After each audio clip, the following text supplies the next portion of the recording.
Olá, seja bem-vindo a mais uma aula de Panorama Bíblico do Novo Testamento. Nós já vimos aqui a exposição do contexto histórico, cultural e também político, religioso dos dias do Novo Testamento, dos dias de Jesus. Vimos também uma exposição sobre os evangelhos sinóticos, o que são os sinóticos, Mateus, Marcos e Lucas, algumas características deles, suas similaridades, os pontos também de distinção. Vimos também, por último, na nossa aula passada, uma exposição breve, uma introdução sobre o livro de Mateus.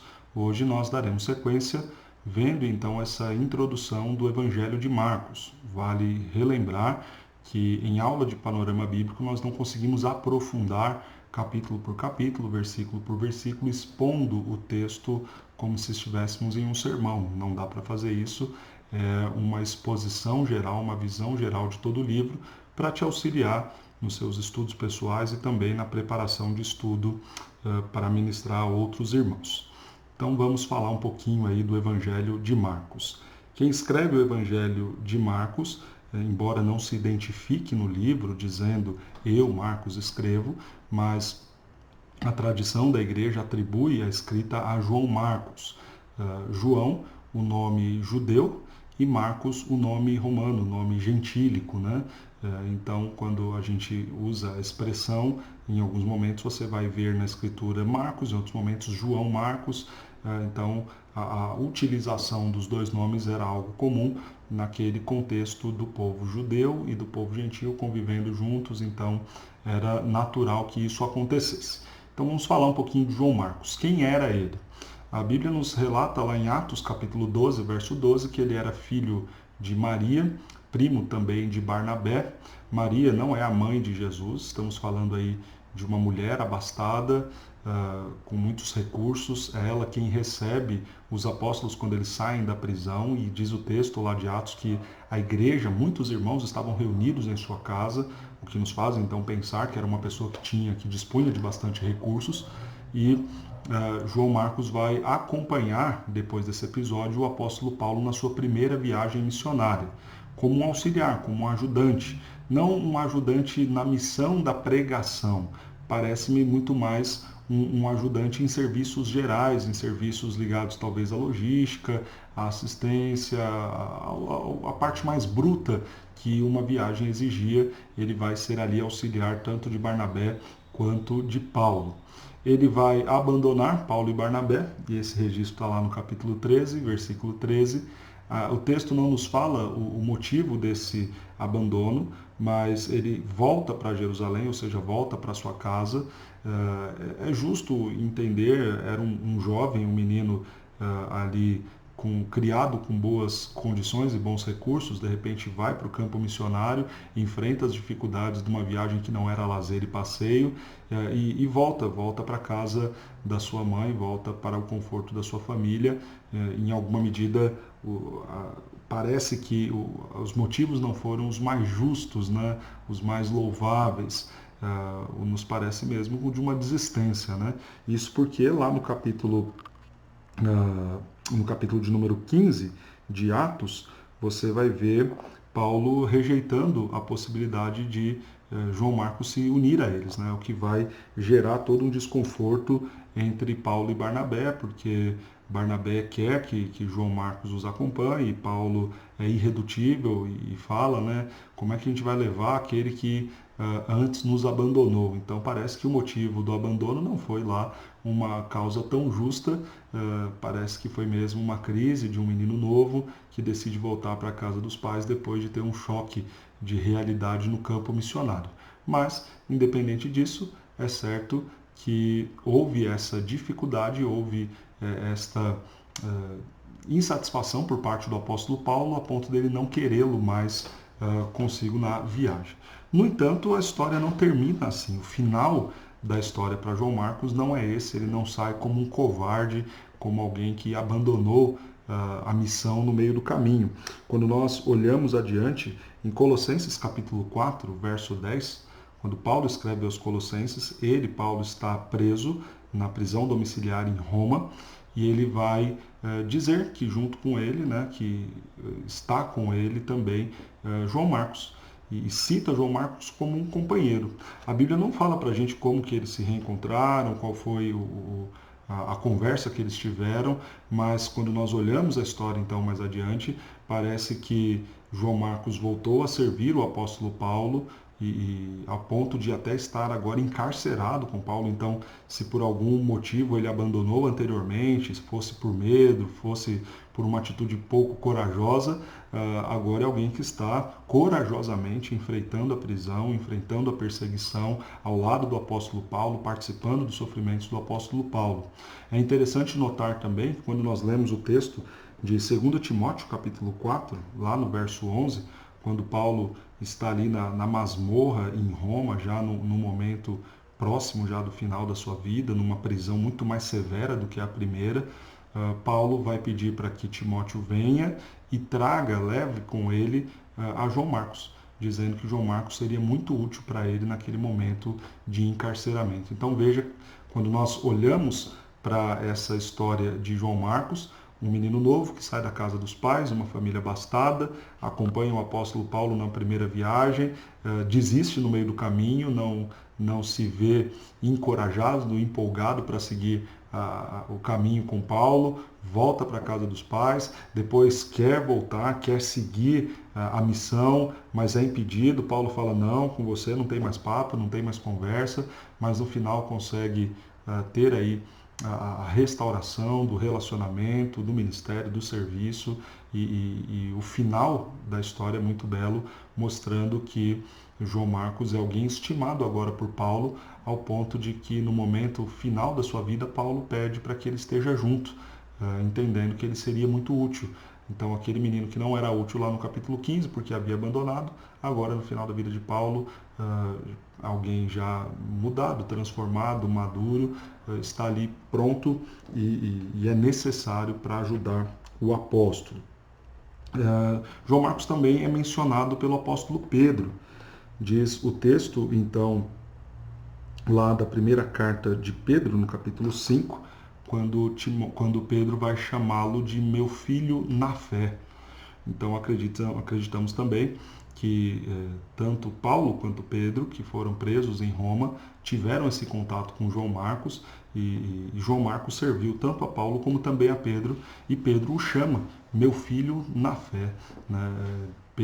João Marcos, meu filho. Olha que tratamento carinhoso, o que mostra que de fato João Marcos foi alguém especial, foi alguém importante, que embora tenha derrapado no início, terminou a história sendo considerado por dois dos grandes apóstolos, Pedro e também Paulo. É de Pedro que João Marcos vai ouvir as narrativas e vai escrever em seu livro. Nós entendemos que a fonte para os relatos de Marcos estão aí na figura do apóstolo Pedro. O nosso livro trabalha isso, eu quero ler um trecho aqui com você, mostrando justamente esta ideia, né, de nós vermos aí João Marcos bebendo em Pedro e ouvindo de Pedro os relatos, né? Leio na página 275. O lugar de destaque ocupado por Pedro no Evangelho e o fato de que tanta coisa acontece na casa desse discípulo e ao redor dela, em Cafarnaum, sugerem que a tradição da igreja está correta. O Evangelho de Marcos, em parte, reflete a própria narrativa de Pedro sobre a história. Li o trecho aqui do nosso livro, Como Ler a Bíblia, do Gordon Fee e do Douglas Stuart. Então, nós temos aqui o relato mostrando que a forma como nós vemos Pedro sendo relatado no Evangelho de Marcos nos faz crer que, de fato, Pedro foi muito influente, né? Foi a fonte para que Marcos escrevesse a sua narrativa. Algumas informações importantes aqui para nós seguirmos, né? O tempo da escrita. Nós acreditamos que o livro foi escrito entre o ano 55 e o ano 65. Isso porque no ano 70 o templo vai ser destruído. E Marcos em nenhum momento cita nada ligado a essa questão da destruição do templo, o que nos faz crer então que ele escreveu seu livro antes que o templo fosse destruído. Marcos também vai ter um tom, em alguma medida, para consolar os romanos, que é o grupo para quem ele escreve. E daqui a pouquinho eu vou falar dessa questão dos destinatários. Então, veja, por que ele escreve então para os romanos, trazendo uma mensagem que em alguma medida é um consolo, é um conforto, com muita ênfase escatológica. Marcos não vai tratar muito dos ensinos de Jesus, vai falar muito mais sobre as ações, as atitudes, os milagres, os feitos de Jesus, mas dedica um tempo grande para falar do ensino de Jesus sobre os últimos acontecimentos, o que nos traz uma ideia de mensagem de esperança, de mensagem de conforto. E nós sabemos que depois do ano 64, a igreja, por conta do incêndio em Roma, nos dias de Nero, a igreja vai passar a ser duramente perseguida. Então, quando a gente olha essa mensagem com um tom mais de conforto e consolo, quando a gente vê essa situação de Paulo e de Pedro na prisão, que é aí depois já do ano 55, que a gente olha para essa situação da igreja sendo perseguida depois de 64 por Nero, pelo Império Romano. A gente olha junto esses fatores, então, nos parece que essa data próxima de 65 é a data em que o texto foi escrito. Para quem que o livro vai ser escrito? Para os romanos, né? Marcos está em Roma e escreve para romanos, né? Algumas questões interessantes aqui para nós pensarmos, né? Por que a gente acredita que ele escreve para romanos? Primeiro, há uma ênfase muito grande nas obras, né? Os romanos não eram tão apegados aos ensinos filosóficos. Então, quando você olha o texto de Marcos, é uma sequência de narrativas, uma seguida da outra de forma muito objetiva e muito clara. Nos parece, então, que esta falta de detalhamento dos ensinos de Jesus está ligada, então, ao grupo a quem ele está escrevendo e não a um desprezo por parte de Marcos em relação ao que Jesus ensina. Eu quero comentar novamente aquilo que eu havia dito quando expliquei os sinóticos. Quando nós olhamos essa situação de algo que é dado ênfase num evangelista e em outro não significa que é uma falha, mas nós vemos a graciosidade, a beleza do Deus que está conduzindo todo o processo de escritura, do registro da escritura, que obviamente se um autor já trabalhou, não há necessidade que o outro faça. Então não é que isso está faltando em Marcos. Isso já tem contemplado na escritura para os outros autores, como a gente viu no caso de Mateus, que registra os ensinos de Jesus com muito mais detalhamento, e se já foi feito por Mateus, o Deus que está escrevendo não viu a necessidade de fazê-lo por meio de Marcos, e Marcos então traz a informação mais objetiva por conta dos seus destinatários, nós acreditamos aqui sendo os romanos, né? Nós vemos também a explicação de muitos dos termos judaicos, né? Cerimônias e também algumas palavras, né? O texto de Marcos vai citar 6 vezes o texto aramaico, e todas as vezes que cita o texto em aramaico, cita também ali a tradução, o que quer dizer, o que nos faz pensar que o público a quem ele está escrevendo desconhece, não é o público judeu, mas um público gentil, o público romano, de onde ele estava, então já deixando o seu relato para os seus companheiros de residência, de estadia, né? Outra questão interessante é que ele vai usar muitos termos latinos, termos próprios dos romanos. Denário, pretório, a guarda pretoriana, né? Centurião, legião, são todos aí termos comuns à língua latina, né? Ao latim, e comum, então, portanto, aos romanos. Então, isso nos faz pensar que, de fato, aí os destinatários foram os romanos a quem Marcos escreve. Indo adiante, vamos falar algumas características importantes do texto. Quero destacar aqui 3. Primeiro, a objetividade. Marcos é o menor dos evangelhos. Isso não é porque ele está sendo raso na sua narrativa, não. É uma virtude isso, não um defeito. É uma virtude de alguém que consegue sintetizar bem a exposição, que vai direto ao assunto e traz com precisão as narrativas da vida, os acontecimentos da vida de Jesus. Segunda característica importante que nós precisamos ver para entender melhor o texto, atenção especial para a vida do apóstolo Pedro. Ele recebe a mensagem de Pedro, então você vai ver a citações muito próprias do que Pedro disse, do que Pedro fez, como Pedro é citado no Evangelho de Marcos, é muito próprio e muito particular, muito único aqui no texto de Marcos. Então há uma ênfase na vida deste apóstolo. A dureza no registrar dos pecados e das falhas dos demais apóstolos. Alguém que recebeu do apóstolo Pedro a orientação, parece que se vale então destas palavras de autoridade do apóstolo Pedro para registrar com certa dureza as falhas dos demais apóstolos, as de Pedro também, mas de todos os apóstolos. E, por fim, a ligação com o livro de Isaías. Desde o versículo 1, versículos 1 e 2, já é dito, para que se cumprisse aquilo que foi dito por meio do profeta Isaías. E Isaías será citado diversas vezes no livro de Marcos, ok? Vamos passar então ao esboço, para nós entendermos um pouquinho aí do livro, parte por parte dele. Vejamos, 4 divisões que o nosso livro nos sugere. Mais uma vez vou mostrar aqui a capa, como ler a Bíblia do Gordon Fee e Douglas Stuart. Vamos lá, as 4 divisões, eu vou citá-las aqui, você vai ter no nosso slide e anota também. Primeira divisão, você tem a parte de introdução e a primeira parte, então, o reino torna-se público. Então, Jesus vai tornar o reino público tanto para os discípulos, para as multidões, como também para os opositores. Já vou detalhar isso. Segunda parte, o mistério do reino. Você tem, então, revelado este mistério do reino, que é o reino de Deus, sendo apresentado. Você vê uma questão aí de fé e, ao mesmo tempo, a dureza de alguns corações nessa segunda parte, quando o reino, então, é mostrado de alguma medida. Terceira parte, o mistério revelado, a cruz e o caminho do discipulado. Isso vai ser tratado e apresentado, então, Jesus mostrando com muita clareza qual é o seu ministério.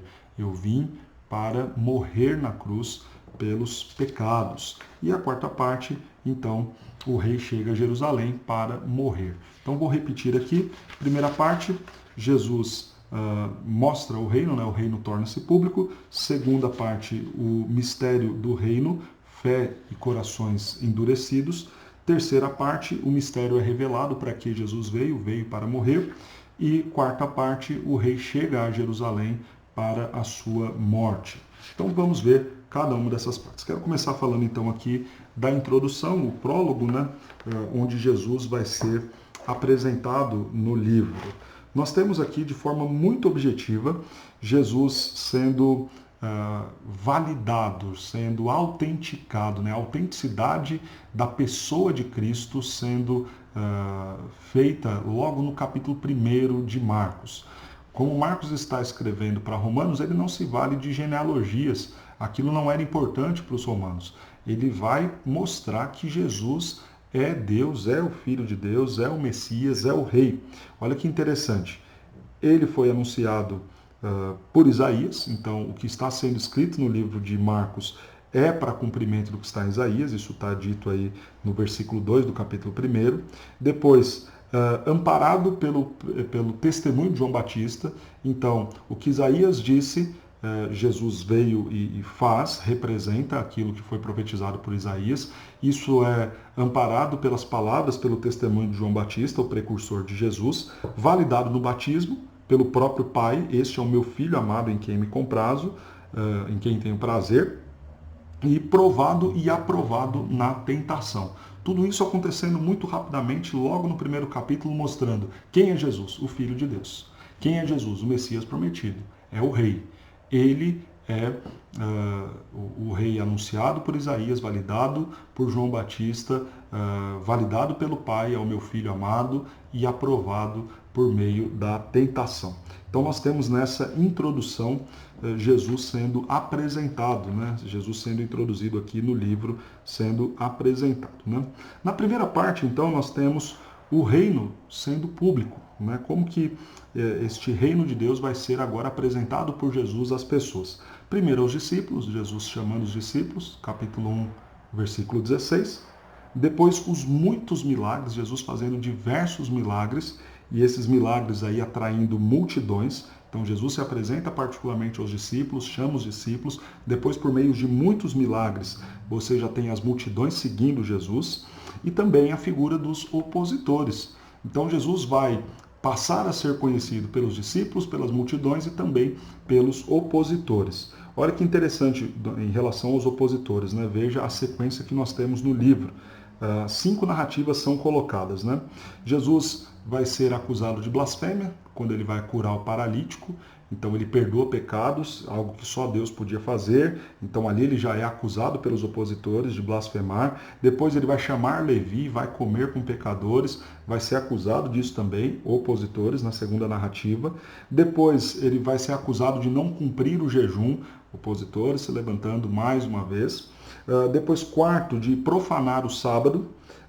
E de forma última, já no versículo 6, você tem, capítulo 3, versículo 6, fariseus e os de Herodes já conspirando, planejando a morte de Jesus. Então essas 5 narrativas já mostram Jesus sendo conhecido e odiado pelos seus opositores. Então, capítulo 1, Jesus é apresentado, validado, autenticado. Depois ele torna-se conhecido, o reino público, torna-se público aos discípulos, depois às multidões e também aos opositores. E nós chegamos na segunda parte, que vai do capítulo 3, versículo 7, até o capítulo 8.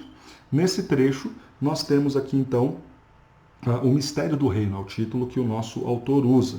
E para falar nessa ideia do mistério do reino, esse reino começa a ser apresentado.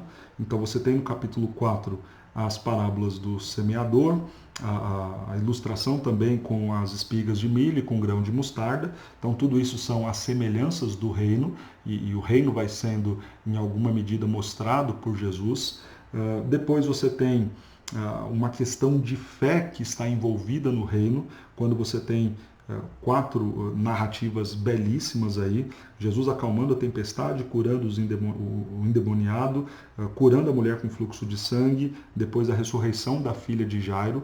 Veja que essa é a fé que nós alimentamos, a fé num Cristo que tem poder sobre a criação quando acalma a tempestade, que tem poder sobre demônios quando expulsa o demônio do endemoniado, que tem poder sobre as enfermidades quando cura a mulher com fluxo de sangue, que tem poder sobre a própria morte ao ressuscitar a filha de Jairo. Capítulo 6 até o capítulo 8, nós temos a dureza dos corações. Esse Jesus que se apresenta às multidões com muitos milagres, esse Jesus que apresenta o reino em alguma medida por meio dos seus ensinamentos, que vai fazer curas impressionantes, o que levará à fé de muitos, ainda assim encontra a resistência de corações endurecidos. Então você vai ver Jesus sendo rejeitado no capítulo 6 em Nazaré, a sua terra. Então pelo seu povo ele será rejeitado, depois pelos de Herodes na sequência e por fim capítulo 7, capítulo 8 pelos fariseus e pelos escribas. Então Jesus, mesmo fazendo tudo o que fez, mostrando a grandeza do seu reino, a grandeza do reino de Deus, ele ainda assim será rejeitado, encontrará corações duros do seu povo, dos seguidores de Herodes, os herodianos, e também dos escribas e fariseus, capítulo 7, capítulo 8. Chegamos então na terceira parte. O mistério é revelado, né? O ministério de Jesus vai ser explicitado agora por meio de 3 anúncios da morte de Jesus. Jesus vai anunciar a sua morte no capítulo 8, verso 22, depois no capítulo 9, verso 30, depois no capítulo 10, verso 32. Então, essa sequência de acontecimentos e narrativas, capítulo 8, capítulo 9 e capítulo 10, Jesus vai apresentar vai dizer para que veio. E para que ele veio? Ele veio para a cruz. Ele revela que veio para morrer. Então, o mistério é revelado, a cruz é o caminho, então, para o discípulo, para o discipulado. Jesus é muito claro em deixar esta sua evidenciado qual era a finalidade da sua vinda. Eu vim para morrer, eu vim para ser crucificado. E essa é a ideia também para o discípulo. O discípulo está ali para crucificar o velho homem, fazer morrer a velha natureza, crucificar as paixões da carne, aquilo que vai ser dito pelo apóstolo Paulo, né? Se fomos crucificados com Cristo, então deixemos para trás as coisas do velho homem, né?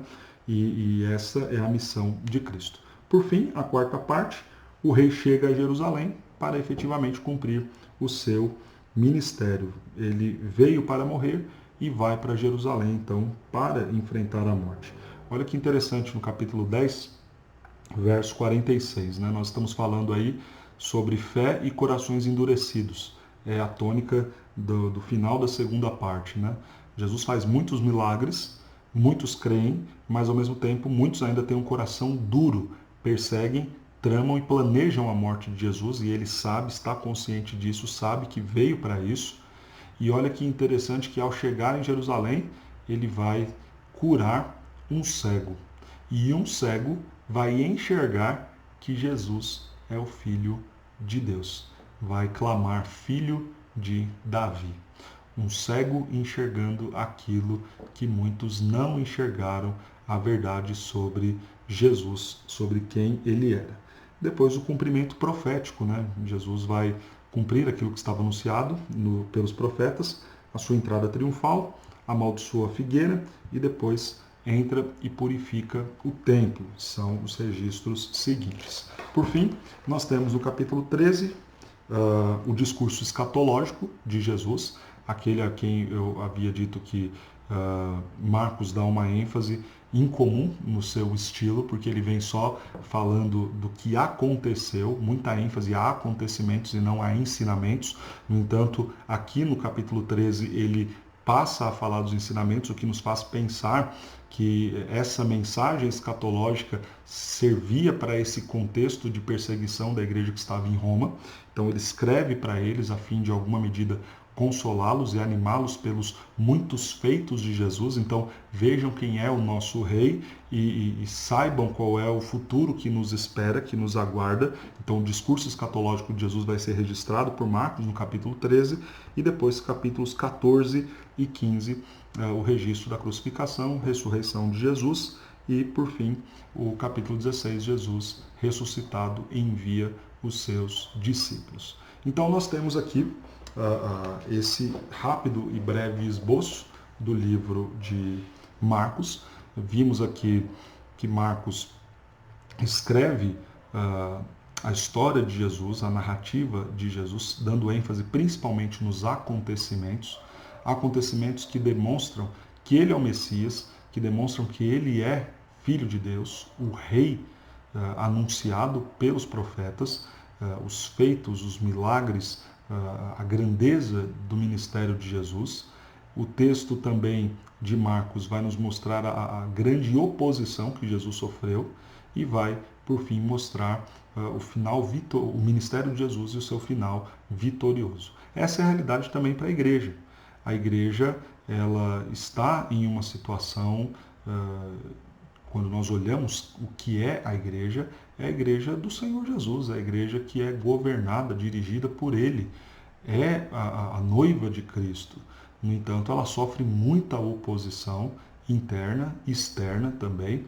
Essas oposições têm como interesse o trabalhar para que a igreja morra. Nós sabemos que estamos caminhando aí sim para os últimos acontecimentos, tempo em que a igreja será duramente perseguida, mas à semelhança de Cristo, não podemos nos esquecer do nosso ministério de proclamação e não podemos nos esquecer da certeza da nossa vitória. O Senhor tem garantias para nós em relação a isso.